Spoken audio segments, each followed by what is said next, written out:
నిత్య పూజలివివు నేరిచినను ప్రత్యక్షమైనట్టి పరమాత్మునికి నిత్య పూజలివివో.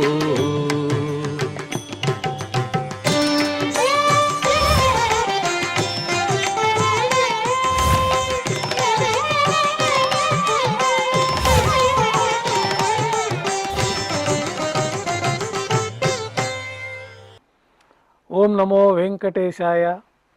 గురువారము, శ్రీ పరాభవనామ సంవత్సరము, ఉత్తరాయణము, గ్రీష్మ ఋతువు, జ్యేష్ఠమాసము, శుక్లపక్షము, ద్వాదశి తిథి, చిత్రా నక్షత్రము, మే 28, 2026.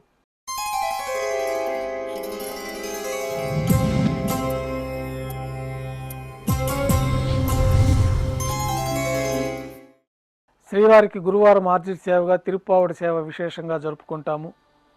సాత్తుమొర పూర్తి అయిన తర్వాత రేపు అనగా శుక్రవారం అభిషేకం ఏర్పాట్లలో భాగంగా శ్రీవారి మూలమూర్తికి అలంకరించబడి ఉన్న సువర్ణ తిరువాభరణాలు, రత్నాభరణాలు, హారములు తొలగించి శ్రీవారి ముఖమండలంలోని పచ్చకర్పూరం తిరునామమును అర్ధభాగం తొలగించి శ్రీవారి నేత్రములు కనిపించే విధంగా అలంకారం చేయబడుతుంది.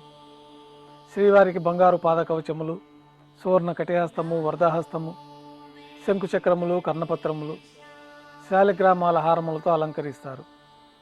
గర్భాలయం శుద్ధి గావించిన తర్వాత మాధ్యాహ్నిక ఆరాధనలో భాగంగా బంగారు పంచపాత్రలో శుద్ధ జలం నింపి శ్రీ వైకానస భగవశాస్త్రోక్తమైన విధానంలో మూలవర్లకి, ఉత్సవమూర్తులకు ఉపచారాలు నిర్వహించి తులసీ దళములతో అష్టోత్తర శతనామార్చన నిర్వహించి మాధ్యాహ్నిక నైవేద్యంలో భాగంగా పాచక కైంకర్య పరులు సుమారు 450 కిలోల పరిణామంలో తింత్రిణీ రసాన్నం అంటే పులిహోర గరుడాల్వారు ముందు వెండి పీఠం పైన రాశిగా పోసి అలంకరించి 8 దిక్కులు శిఖరములుగా ఏర్పాటు చేసి నారికేల అర్థఫలములు మరియు పుష్పముల చేత అన్ని దిక్కులు యందును ముఖభాగం నందును రమణీయంగా అలంకరించి శ్రీవారి దృష్టి గోచరించినట్లుగా ఏర్పాటు చేస్తారు.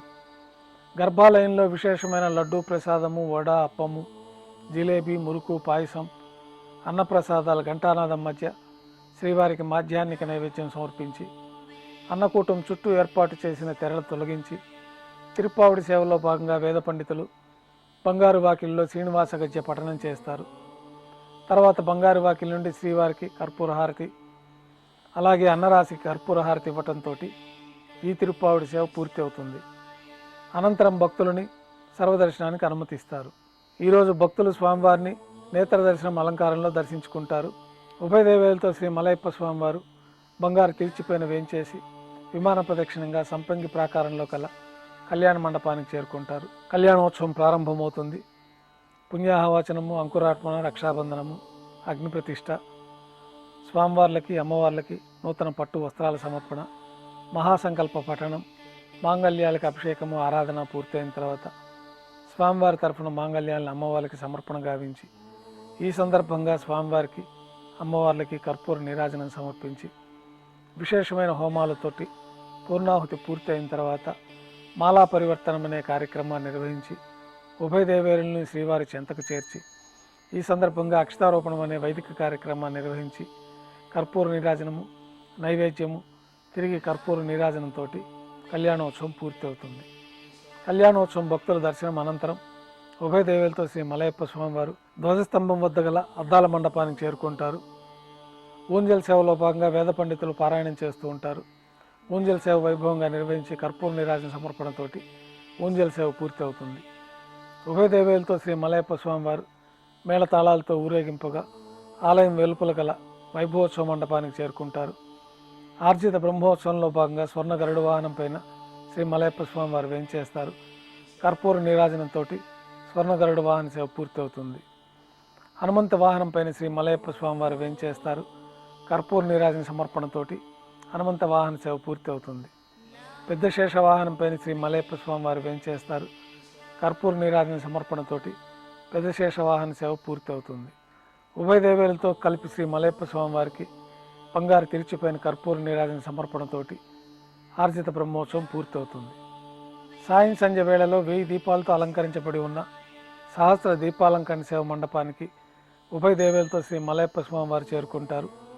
వేదం గానం నాదం నడుమ సహస్ర దీపాలంకరణ సేవ నిర్వహించి నక్షత్ర నీరాజనము కర్పూర నీరాజన సమర్పణతోటి దీపాలంకరణ సేవ పూర్తి అవుతుంది.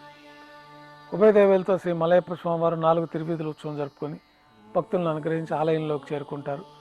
ఆలయంలో నైవేద్యం అయిన తర్వాత గర్భాలయంలో వేంచేస్తారు. వెంటనే రాత్రి తోమాల సేవ ప్రారంభమవుతుంది. గురువారం సాయంత్రం స్వామివారికి పూలంగి సేవ నిర్వహిస్తారు. సాయంకాలం ఆరాధనలో భాగంగా గర్భాలయం శుద్ధి చేసి పంచపాత్రలో శుద్ధ తోయాన్ని నింపి స్వామివారికి శ్రీ వైకానస భగవత్ శాస్త్రోక్తమైన ఉపచారాలు సమర్పించి వివిధ సుగంధ పుష్పాలతో స్వామివారి దివ్యమంగళ స్వరూపమంతా పుష్పమాలలతో అలంకరించి పుష్పమాలలతో కిరీటము సూర్యకటారి స్వామివారికి అలంకరించి ఉత్సవమూర్తులకు పుష్పమాలలు సమర్పించి చతుర్వేద మంత్రాలతో మంత్రపుష్పం నిర్వహించి నక్షత్ర నీరాజనము కర్పూర నీరాజనంతో పూలంగి సేవ పూర్తి అవుతుంది. తులసి దళములతో అష్టోత్తర శతనామాలతో అర్చన జరుగుతుంది. రాత్రి నైవేద్యంలో భాగంగా అన్నప్రసాదాలు పన్యారాలు దోశ ఘంటానాదం మధ్య శ్రీవారికి నైవేద్యంగా సమర్పించి అనంతరం భక్తులని పూలంగి సర్వదర్శనానికి అనుమతిస్తారు. కొద్ది విరామం తర్వాత ఏకాంత సేవలో భాగంగా రాత్రి సమర్పించిన పుష్పమాలికలన్నీ సళ్లింపు చేసుకొని గర్భాలయాన్ని శుద్ధి చేసుకొని బంగారు పంచపాత్రలో బ్రహ్మ తిరువారాధన కోసమై తీర్థాన్ని సమర్పించి ఏకాంత సేవలో భాగంగా కౌతుకబేరమైన శ్రీ భోగ శ్రీనివాసమూర్తి వారిని బంగారు పట్టు పాన్పు పైన వేంచేపు చేసుకొని ఈ సందర్భంగా దారోష్ణమైన గోక్షీరము జీడిపప్పు ద్రాక్ష కలకండ కలిపిన మిశ్రమాన్ని పండ్లు నైవేద్యంగా శ్రీవారికి సమర్పించి కర్పూర నీరాజనంతో ఏకాంత సేవ పూర్తి అవుతుంది. ఓం నమో వెంకటేశాయ. ఓం